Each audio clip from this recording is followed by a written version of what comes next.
ሰላም የተከበራችሁ የኢትዮ ታይምስ ቤተሰቦቻችን እንደምን ቆይታችኋል? ለሰዓቱ የተመረጡ አዳዲስ መረጃዎችን ይዘንላችሁ ቀርበናል። በቅድሚያም አርዕስተ ዜና።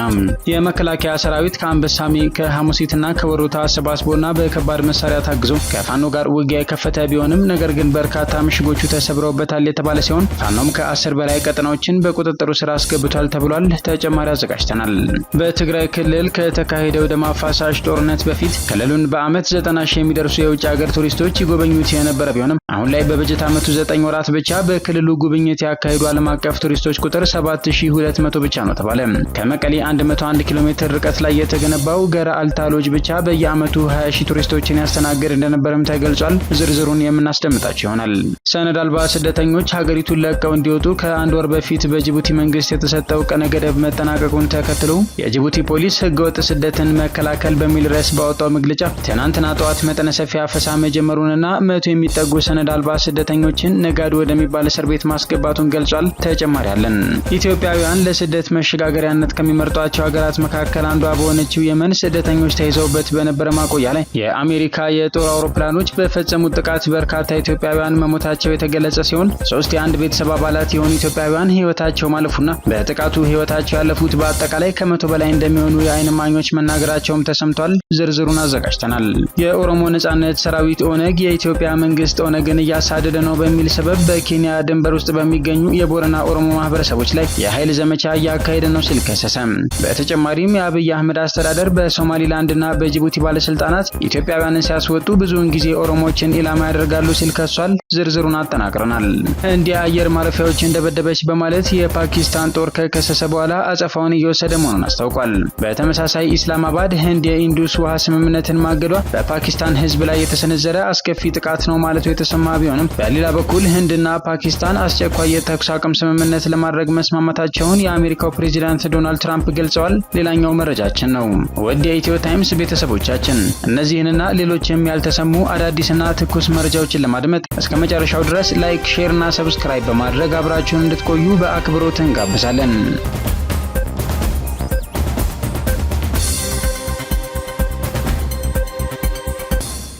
የምዕራብ እዝ መከላከያ ከሚኮራባቸው መንግስት ከሚተማመንባቸው ጠንካራ እዞች አንዱ ነው ሲሉ ሌተናል ጀነራል አለምሸት ደግፌ ተናገሩ። 47ኛው የምዕራብ እዝ የምስረታ በዓልን ምክንያት በማድረግ በነቀምቴ ከተማ የፓናል ውይይት ተካሂዷል። የምዕራብ እዝ ወታደራዊ ገድሎች በሚል ርዕስ ጥናታዊ ጽሑፍ ያቀረቡት የጦር ኃይሎች ጠቅላይ ኢታማዦር ሹም አማካሪና የተኩስ አመራር ኃላፊ ሌተናል ጀነራል አለምሸት ደግፌ እዙ ከምስረታው ጀምሮ በሀገራችን ላይ የተቃጡ የውጭ ወረራዎችንና የውስጥ ጸረ ሰላም ኃይሎችን በመፋለም ዘመን የማይሽረው ታሪክ የሰራ መሆኑን ተናግረዋል። እዙ በሰሜኑ የሀገራችን ክፍል በነበረው ግጭት ሀገርን ከብተና ማዳኑን የገለጹት ጄኔራል መኮንኑ በምዕራቡ የሀገራችን ክልል ይንቀሳቀሱ የነበሩ የጸረ ሰላም ኃይሎችንና ጽንፈኞችን በማጥፋት አካባቢው ወደ ልማት እንዲዞር ማድረጉንም ገልጸዋል። እዙ ከሌሎች ክፍሎች ጋር በሶማሊያ ይንቀሳቀሱ የነበሩ የሽብር ቡድኖችን በመፋለም ለቀጠናው ሰላም ያበረከተው ሚናም ከፍተኛ እንደነበር አውስተዋል። ታላቁን የህዳሴ ግድብን ከማንኛውም ጥቃት በመጠበቅ የተሰጠውን ሀገራዊ ኃላፊነት በአኩሪ ሁኔታ የተወጣና እየተወጣ እንደሚገኝም ገልጸዋል። የሰላም የልማትና የወታደር ማህበረሰብ ትስስር በሚል መሪ ቃል ጥናታዊ ጽሑፍ ያቀረቡት ተመራማሪና መምህር አቶ አስፋው ቀሎ በበኩላቸው እዙ በተሰለፈባቸው ቦታዎች በሙሉ የሀገር ጋሻነቱን ያሳየ መሆኑን ማረጋገጣቸውን ካደረጓቸው ጥናቶች በመነሳት መረዳታቸውን ተናግረዋል። የምዕራብ እዝ በሚሰራባቸው ቦታዎች በሙሉ ከህዝቡ ጋር ያለው ግንኙነት አስደናቂ መሆኑን የገለጹት ተመራማሪው በተለይም በህዝቡ ልብ ውስጥ የገነባው ፍቅርና መተማመን የእዙ የጥንካሬ መሰረት መሆኑንም ገልጸዋል። እዙ ራሱን ከዘመኑ ጋር እያዘመነ በመሄድ ለቀጣይ ለሚሰጡ ተልእኮች ራሱን በስልጠና በማብቃት የሀገር ጋሻነቱን አጠናክሮ ለማስቀጠልና የጀግኖች ሰማዕታትን አደራ ለማስቀጠል ሊሰራ እንደሚገባም በፓናሉ ተሳታፊዎች ተጠቁሟል። በፓናል ውይይቱ ላይ የጦር ኃይሎች ጠቅላይ ኢታማዦር ሹም ፊልድ ማርሻል ብርሃኑ ጁላን ጨምሮ የክልል ርዕሰ መስተዳድሮች፣ የመንግስት የስራ ኃላፊዎች፣ የሰራዊቱ ከፍተኛ አመራሮች ተገኝተዋል። የጅቡቲ ፖሊስ የሰነድ አልባ ስደተኞች አፈሳ መጀመሩን አስታወቀ። የጅቡቲ ፖሊስ ትናንትና ምሽት ህገወጥ ስደትን መከላከል በሚል ርዕስ ባወጣው መግለጫ ትናንትና ጠዋት መጠነ ሰፊ የሆነ የሰነድ አልባ ስደተኞች አፈሳ መጀመሩን ገልጿል። የአፈሳ ዘመቻው የተጀመረውም ሰነድ አልባ ስደተኞች ሀገሪቱን ለቀው እንዲወጡ ከአንድ ወር በፊት በሀገሪቱ መንግስት የተሰጠው ቀነ ገደብ በመጠናቀቁ እንደሆነ ጠቅሷል። በትናንትናው ዕለት የሀገሪቱ ብሔራዊ ፖሊስና የድንበር ጥበቃ የደህንነት ጥምር ግብረ ኃይል በተለይም የአደገኛ እጽ ዝውውር በሚበዛባቸው አካባቢዎች አፈሳ መጀመሩን መግለጫው አስታውቋል። የህገወጥ ስደተኞች ቁልፍ መተላለፊያና ማረፊያዎች ናቸው በተባሉ የሀገሪቱ አካባቢዎችም አፈሳው መከናወኑን አመልክቷል። በአሰሳና አፈሳ ዘመቻው ህገወጥ ስደተኞች የሚገኙባቸውን አካባቢዎች ለመለየት ድሮኖች ጥቅም ላይ መዋላቸውንም ገልጿል። ቀደም ሲል የተሰጠው የአንድ ወር ጊዜ ቀነ ገደብ ሚያዝያ 25 ቀን 2017 ዓ.ም መጠናቀቁን ተከትሎ የሀገሪቱ መንግስት በቅርብ ቀናት ውስጥ መጠነ ሰፊ የሰነድ አልባ ስደተኞች አፈሳ እንደሚጀምር ማስታወቁ ይታወሳል። በዚህ መሰረትም በርካታ ሰዎች በፈቃዳቸው መውጣታቸውንና ለዚህም ምስጋና እንደሚቸራቸው በትናንትናው መግለጫ ተጠቅሷል። ትናንት ተጀምሯል በተባለው አፈሳ የተያዙ ወደ 100 የሚጠጉ ሰነድ አልባ ስደተኞችም ነጋድ ወደሚባል እስር ቤት በማስገባት የሰነድ ማጣራት ስራ እያከናወነ መሆኑን የጠቀሰው የሀገሪቱ ፖሊስ አስፈላጊውን ማጣራት ከተደረገ በኋላ እስከ ድንበር ድረስ በማጓጓዝ ከሀገር የማስወጣት ስራ እንደሚከናወን ገልጿል። በመጀመሪያው የአፈሳ ዘመቻ ምዕራፍ የተያዙ ሰዎች ነጋድ በሚባለው እስር ቤት አስፈላጊ የሆነ ምግብ፣ ውሃና የሕክምና አገልግሎት እየቀረበላቸው መሆኑንም አመልክቷል። ህገወጥ ስደተኞች ከሀገሪቱ እንዲወጡ ቀደም ሲል የተሰጠው ቀነ ገደብና ማስጠንቀቂያ በመገባደዱ አሁንም ሰነድ አልባ ነዋሪዎች በፈቃዳቸው ሀገሪቱን ለቀው እንዲወጡ ፖሊስ አሳስቧል። አሁን የተጀመረው የአሰሳና አፈሳ ዘመቻም በሀገሪቱ የሚታየው የህገወጥ ስደተኞች ችግር እስኪፈታ ድረስ እንደሚቀጥል መግለጫው አውስቷል። በትናንትናው ዕለት ተጀምሯል በተባለው አፈሳ ምን ያህል ኢትዮጵያውያን እንደተያዙ ማወቅ አልተቻለም። በነጋድ እስር ቤት ስለሚቀርብላቸው አገልግሎትና የሰብአዊ መብት አያያዛቸውን በተመለከተም እንደዚሁ የተጣራ መረጃ ማግኘት አልተቻለም። ይህንን የጅቡቲ እርምጃ ተከትሎም ከኢትዮጵያ መንግስት በኩል እስካሁን ድረስ የተሰማ ነገር የለም። የአፋብኃ ሜጀር ጀነራል ውባንተ አባተ ኮር የአንደኛ ኮር ተወርዋሪ ኃይል በፎገራ ወረዳ ወሮታ ከተማ ዙሪያ ከባድ አውደ ውጊያ ሲያካሂድ መዋሉን የመረብ ሚዲያ ዘግቧል። የመከላከያ ሰራዊት ከአንበሳሜ ከሐሙሲትና ከወሮታ ሰባስቦና በከባድ መሳሪያ ታግዞ ውጊያ የከፈተ ቢሆንም ነገር ግን የአገዛዙ ወታደር በርካታ ምሽጎቹ ተሰብረውበታል የሚለው ዘገባው ፋኖም አባ ኪሮስ፣ ጓንታ፣ ታንኳ ገብርኤል፣ ቋሃር ሚካኤል፣ አርሴማ ኮሌጅ፣ ሸህቲ ተራራ፣ ሸለቆ፣ ሆድ ገበያ፣ ዘንጠልና መገንጠያ ባሉ ቀጠናዎችን በቁጥጥሩ ስር አስገብቷል ሲሉ የኮሩ ህዝብ ግንኙነት መምሪያ ነግረውኛል ሲል ዘግቧል። ኦነግ የአብይ መንግስት በኬንያ የቦረና ኦሮሞዎችን እያጠቃ ነው ሲል ከሰሰ። የኦሮሞ ነጻነት ሰራዊት ኦነግ የኢትዮጵያ መንግስት ኦነግን እያሳደደ ነው በሚል ሰበብ በኬንያ ድንበር ውስጥ የሚገኙ የቦረና ኦሮሞ ማህበረሰቦች ላይ የኃይል ዘመቻ እያካሄደ ነው ሲል ከሷል። ኦነግ የኬንያ ባለስልጣናት የኢትዮጵያ ኃይሎች የኬንያን ግዛት በቦረና ህዝቦች ላይ ጥቃት ለመፈጸም እንደ መሰረት እንዳይጠቀሙ አፋጣኝ እርምጃ እንዲወስዱ ጠይቋል። በተጨማሪም ኦነግ የአብይ አህመድ አስተዳደር በሶማሊላንድና በጅቡቲ ባለስልጣናት ኢትዮጵያውያንን ሲያስወጡ ብዙውን ጊዜ ኦሮሞዎችን ኢላማ ያደርጋሉ ሲል ከሷል። ይህንንም የአስተዳደሩ ያልተገራ ፖሊሲዎች ውጤት እንደሆነ ተናግሯል። ኦነግ እነዚህ ሀገሮች ስደተኞችን የመጠበቅ ዓለም አቀፍ ግዴታቸውን እንዲወጡና በኢትዮጵያ ህዝብና በገዢው አገዛዝ መካከል ልዩነት እንዲያደርጉ ጥሪ አቅርቧል። ኦነግ በኦሮሚያ ክልል የመንግስት ኃይሎችን በተደጋጋሚ ማሸነፉን ቢገልጽም ቢያንስ ላለፉት 5 ዓመታት በሲቪሎች በተለይም በአማራ ተወላጆች ላይ በተፈጸመው ጭፍጨፋዎችና አፈናዎች ጋር ተያይዟል። ሆኖም ኦነግ በእነዚህ ድርጊቶች ውስጥ እጁ እንደሌለበት በመግለጽ መንግስት የኦነግ ኃይሎች መስለው የሚንቀሳቀሱ የራሱ ሰዎችን እንዳለው ይናገራል። ባለፉት 9 ወራት ከ7000 በላይ ዓለም አቀፍ ቱሪስቶች በትግራይ ጉብኝት ማካሄዳቸው ተገለጸ። በአመት 90,000 በሚደርሱ የውጭ ሀገር ቱሪስቶች ይጎበኝ የነበረው የትግራይ ክልል በበጀት ዓመቱ 9 ወራት በክልሉ ጉብኝት ያካሄዱ ዓለም አቀፍ ቱሪስቶች ቁጥር 7200 ብቻ መሆኑን የክልሉ ባህልና ቱሪዝም ቢሮ አስታወቀ። ቢሮው ይህንን ያስታወቀው የበጀት ዓመቱን የ9 ወራት አፈጻጸምና የቀጣይ የፕሮግራም አቅጣጫዎች ዙሪያ በመቀለ ከተማ በተወያየበት ወቅት መሆኑን ከትግራይ ቴሌቪዥን የተገኘው መረጃ ያሳያል። ባለፉት 9 ወራት ትግራይን የጎበኙት 7200 ቱሪስቶች በክልል የነበራቸው የቆይታ ጊዜ በአማካይ 4 ቀናት እንደነበር የቢሮው የክትትልና ግምገማ ኦፊሰር ኮይታኦም ኃይሌ መናገራቸውን ዘገባው ጠቁሟል።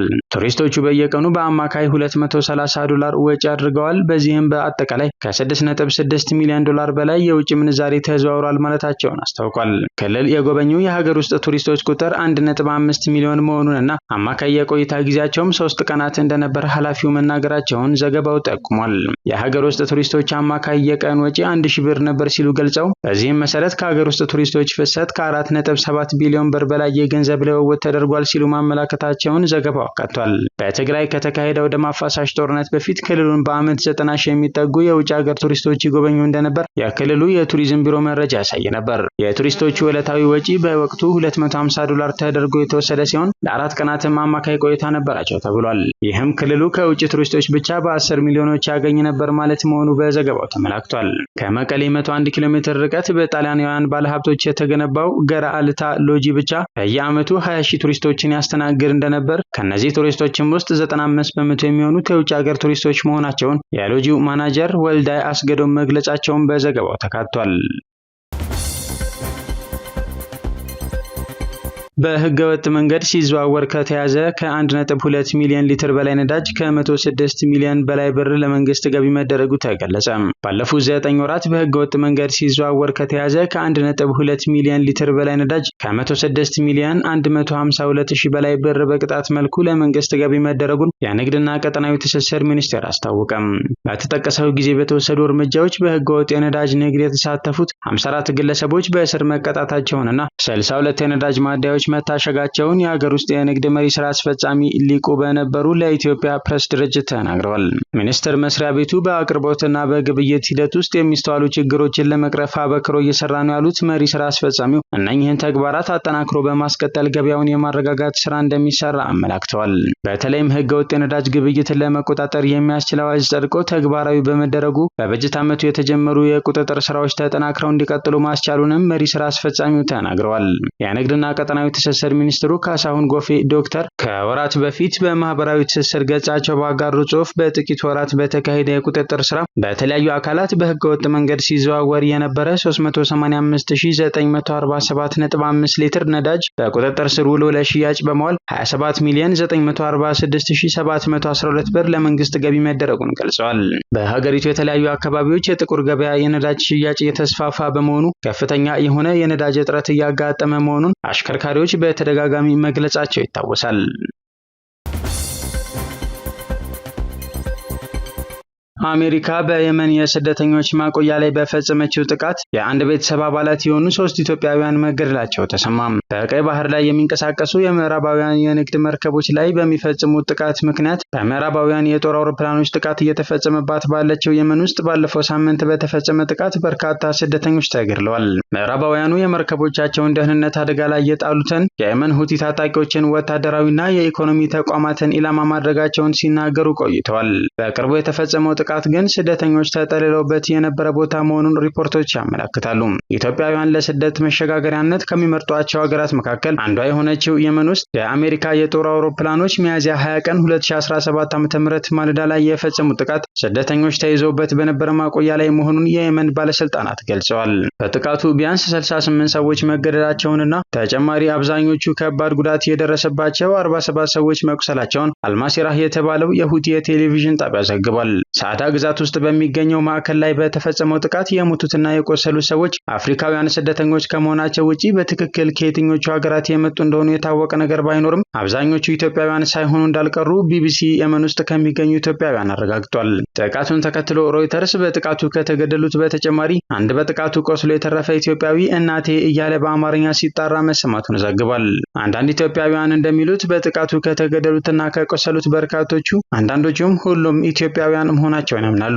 በጥቃቱ ከተገደሉት ኢትዮጵያውያን መካከልም 3 የአጎትና የአክስት ልጆች በአንድ ላይ ህይወታቸው ማለፉም ተገልጿል። ጽሩይ ህይወትና ማዕረግ በተለያዩ ጊዜያት ከሰሜን ኢትዮጵያ ክልል ትግራይ የጽራ ወንበርታ ወረዳ ይራ ከሚባል ጎጥ ተነስተው ለስደት ወደ የመን ያቀኑት በረሃና ባህር አቋርጠው ነበር። እነዚህ 3 ወጣቶች በፈታኝ ጉዞ ቀይ ባህርን ተሻግረው የመን ከገቡ በኋላ ራጎ በሚባል አካባቢ ለረጅም ጊዜ ቆይተዋል። ከዚያም ህገወጥ ስደተኞች ተብለው ተይዘው ለ4 ወራት በእስር ቆይተዋል። ረጅሙን የእስር ጊዜያቸውን ካሳለፉበት እስር ቤት ጥቃቱ ወደ ተፈጸመባት የሳዕዳ ማቆያ ውስጥ የገቡት ከጥቃቱ 2 ሳምንታት ቀደም ብለው ነው። በየመን ከታሰሩ በኋላ አልፎ አልፎ ኢትዮጵያ ውስጥ ካሉ ቤተሰቦቻቸውና በተለይም በሳውዲ አረቢያ ከሚገኙ እህቶቻቸው ጋር በስልክ ይገናኙ እንደነበር አምለሰት ምሩጽ የተባለች የቅርብ ዘመዳቸው ተናግራለች። በዚህ ወቅት በሳውዲ አረቢያ የምትገኘው አምለሰት በእርግጥ በእስር ቤት ውስጥ ስልክ በቀላሉ አያገኙም ነበር፣ ነገር ግን አልፎ አልፎ እዚህ ሳውዲ ውስጥ ከሚገኙ እህቶቻቸው ጋር ይገናኙ ነበር፣ አትጨነቁ ደህናንን ይላሉ ትላለች። በሳውዲ የሚገኙት የሟቾቹ እህቶች ሲሆኑ በስልክ ሲያገኟቸው በየመን በመንግስት እጅ ስላለና አትጨነቁ እዚህ እስር ቤት ውስጥ ደህናንን ይሏቸው እንደነበር ተገልጿል። በሀገሪቱ ኃይሎች ተይዘው በእስር ወራትን ያሳለፉት 3 ወጣቶች የመን ውስጥ ስላለው የደህንነት ሁኔታ ምንም አይነት መረጃም ሆነ ዕውቀት እንዳልነበራቸው እህታቸው አምለሰት ትናገራለች። ጥቃቱ በተፈጸመበት ቀን ዋዜማ ሳውዲ አረቢያ ከሚገኙ እህቶቻቸው ጋር ቀደም ብለው በስልክ ተገናኝተው ስለሌላ ጉዳይ አውርተዋል። በመጨረሻም እንደለመዱት ደህና ሁኑ፣ ደህና ሰንብቱ ተባብለው ነበር የተለያዩት። እሁድ ምሽት በስልክ ሲገናኙ ጥሩ ሲጨዋወቱና ሲሳሳቁ አመሹ። ተቸግረው እንደሆነ ጠይቂያቸው በመንግስት እጅ ስላለን ምን እንሆናለን ስለኛ አትጨነቁ ይሉ ነበር። ከስልክ ግንኙነቱ በኋላ ሰኞ ማለዳ ላይ ጥቃቱ ተፈጸመ ትላለች። ትግራይ ውስጥ ካሉ ወላጆቻቸው ጋር ለመጨረሻ ጊዜ የተገናኙበት በፋሲካ በዓል ዋዜማ ነበር። እህቶቻቸው ከስልክ ወደ ስልክ በማገናኘት እንኳን አደረሳችሁ እኛ ደህና ነን የሚል መልእክት ለቤተሰቦቻቸው እንዲያሰሙ አግዟቸው ነበር። ከዚያ በኋላ አሜሪካ በሁቲ ቁጥጥር ስር በሚገኘው ሰሜን ምዕራብ የየመን ክፍል ላይ በፈጸመችው የአየር ጥቃት ከሞቱት 68 ስደተኞች መካከል 3ቱ ኢትዮጵያውያን ወጣቶች ይገኙበታል። የሁቲ ባለስልጣናት በወቅቱ እንደተናገሩት ቢያንስ 68 አፍሪካውያን ስደተኞች በጥቃቱ መገደላቸውን የገለጹ ሲሆን ቢቢሲ ያነጋገራቸው የዓይን እማኞች ግን ቁጥሩን ከ100 በላይ ያደርሱታል። አብዱራህማን ያሲን የተባለ የዓይን እማኝ እንደተናገረው በጥቃቱ የሞቱትና የቆሰሉት በሙሉ ኢትዮጵያውያን ናቸው ማለት ይቻላል ሲል በስደተኛ መቆያ ውስጥ የነበሩት ኢትዮጵያውያን እንደሆኑ ገልጿል። በጥቃቱ ከተገደሉት 3 ወጣቶች መካከል አንዱ የሆነው የጽሩይ ታላቅ ወንድም የሚገኘው የመን ውስጥ በመሆኑ ከሌሎች ኢትዮጵያውያን ጋር በመሆን የዘመዶቻቸውን አስክሬን ለማግኘትና ለመለየት ሞክረዋል። በዚህም 3 ወጣቶች ጥቃቱን ተከትሎ ወዲያውኑ ነበር ህይወታቸው ያለፈው። 3ቱም ወጣቶች ወንድማማቾች ናቸው። በአንድ ጊዜ የ3ቱም ሞት መርዶ ለቤተሰብ ሲነገር ሁኔታው ከባድ ነበር። ማንን እንደሚያጽናና ከባድ ሆኗል። ሁሉም በሀዘኑ ክፉኛ ነው የተጎዳው ትላለች አምለሰት። ከሁሉ ከባዱ ጉዳይ ደግሞ እስካሁን አስክሬናቸውን ወደ አገር ቤት መላክ እንዳልተቻለ በመጥቀስ እዚያው ይቀበሩ ወይስ ወደ አገር ቤት ይላኩ የሚለው ግልጽ አይደለም። በተጨማሪም ወደ ቤተሰባቸው ይመለስ ቢባል እንኳን ማጓጓዣው እጅግ አስቸጋሪ ይሆናል ብላለች። አምለሰት ከወንድሞቿ ሞት ባሻገር የሌሎችን ወጣቶችን ስቃይና ሞት ለማስቆም አንድ ነገር መደረግ እንዳለበት ታምናለች። በአሁኑ ጊዜ በደላሎች እየተታለሉና እየተገደዱ እየተሰደዱ ያሉ ብዙ ናቸው።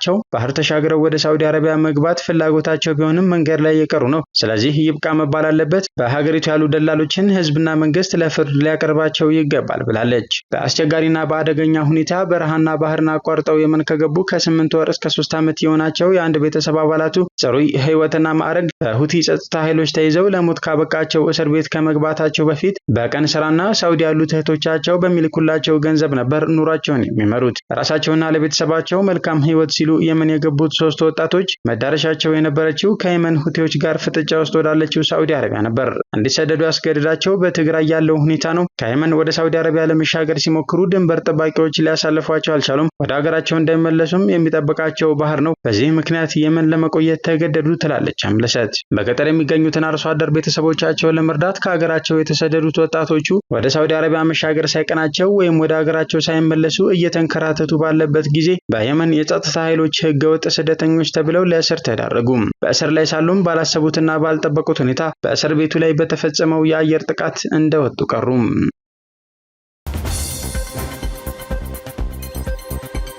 የፓኪስታን ጦር በህንድ ላይ የአጸፋ እርምጃ እየወሰድኩ ነው ሲል አስታወቀ።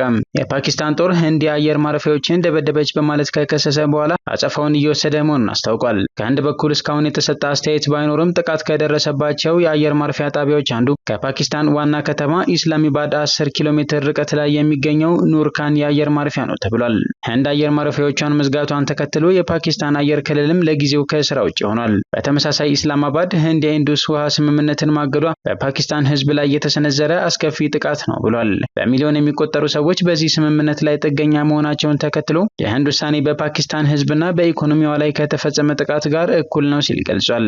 ህንድ በቱሪስቶች ላይ ለደረሰው ጥቃት ምላሽ ለመስጠት በፓኪስታንና በፓኪስታን በሚተዳደረው የካሽሚር ግዛት ላይ ጥቃት ስትሰነዝር የቆየች ሲሆን ኢስላማባድ በቱሪስቶች ላይ በደረሰው ጥቃት ምንም አይነት ተሳትፎ እንደሌለው አስተባብሏል። ህንድና ፓኪስታን የተኩስ አቁም ለማድረግ ተስማሙ። ህንድና ፓኪስታን አስቸኳይ የተኩስ አቁም ስምምነት ለማድረግ መስማማታቸውን የአሜሪካው ፕሬዚዳንት ዶናልድ ትራምፕ ገልጸዋል። በአሜሪካ አደራዳሪነት ረጅም ሰዓታትን ከፈጀ ውይይት በኋላ የሁለቱ ሀገራት መሪዎች በአስቸኳይ የተኩስ አቁም ስምምነት ለማድረግ ከስምምነት ላይ መድረሳቸውን ፕሬዚዳንቱ ትሩዝ በተባለው ማህበራዊ ሚዲያ ገጻቸው አስታውቋል። የሁለቱ ሀገራት መሪዎች በጥልቅ አስተሳሰብና በኃላፊነት ስሜት ግጭቱን ለማቆም የተኩስ አቁም ስምምነት እንዲደረስ በመስማማታቸው ፕሬዚዳንት ትራምፕ እንኳን ደስ አላችሁ በማለት መልእክታቸውን አስተላልፈዋል።